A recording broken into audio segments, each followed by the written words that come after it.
Valentine's content is about to drop. Let's begin. Welcome back to another episode, guys. This week we're getting a ton of Valentine's content, including of course the Valentine's event that is the Love Language of Flowers event. I guess it's flower related? I don't really know.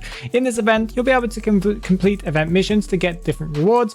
I assume this will include things like fragments and clues, but it will also include a special portrait and portrait frame themed around the skin that's going to come out this year.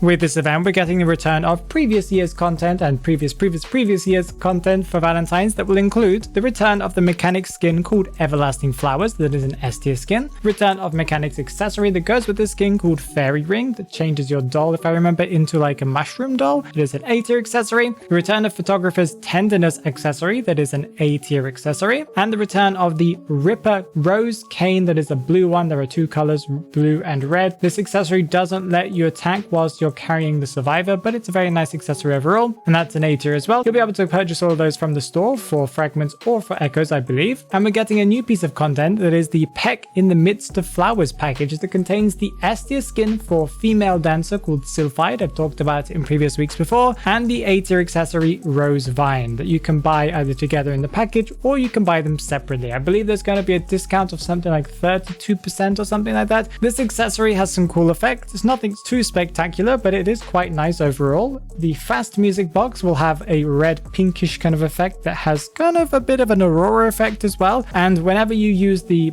music boxes there'll be like a fairy or like a pixie on top of where the box is, like a spirit version of it. And the slow box also has a similar effect where it's blue. All of that content will be coming on February 14th, but what are we getting on February 15th? That should be the actual patch day, and that is Puppeteer that's going to be available for rank. So last week we got him in the store so you could purchase him along with his B tier, but this week we're going to be able to play him in rank so people will be able to grind out those badges. This week we're getting 3 character days. We're getting Gravekeeper's character day on the 13th. We're getting Barmaid's character day on the 14th, that is Valentine's Day, and we're getting Geishas on the 18th. All of these characters have been around for quite a long time, so they'll have some very good rewards. Let's talk about what's coming from the future, and we do get to see a little bit more about what's coming from Season 30 Essence 3. Last week they announced the image of all the kind of skins together, or the theme of it I guess you could say, but this week we actually get to see what the names of the skins are and what they look like in the game, or a little bit better what they look like in the game. The Perfumer skin is going to be the S tier for the essence, and it's called Judith the Dove. We've got Opera Singer's A tier skin Voice Beyond the Stage, and Wildling's A tier skin called Duke Bluebeard.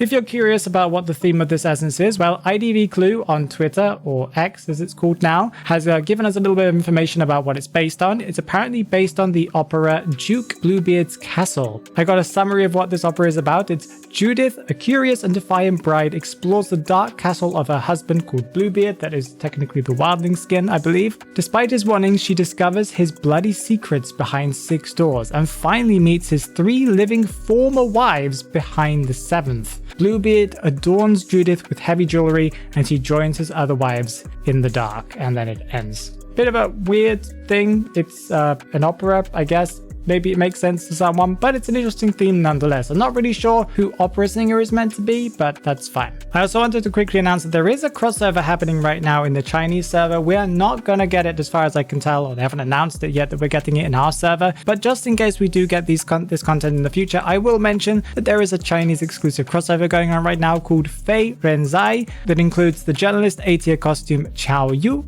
and her A tier accessory Mooncake gift box. As far as I can tell, it's only a small crossover, but the skin is very cool, and hopefully we'll get this crossover over in our server. We do get them occasionally. Those take a little bit longer to get to us, but who knows what we're going to get. A lot of newer players are joining the game as we're getting different kind of pieces of content, especially Valentine's skins and all of this. So if you are someone who's relatively new, then you should watch this video that's on the screen right now if you want to know what I would do if I wanted to relearn Identity 5 from the beginning.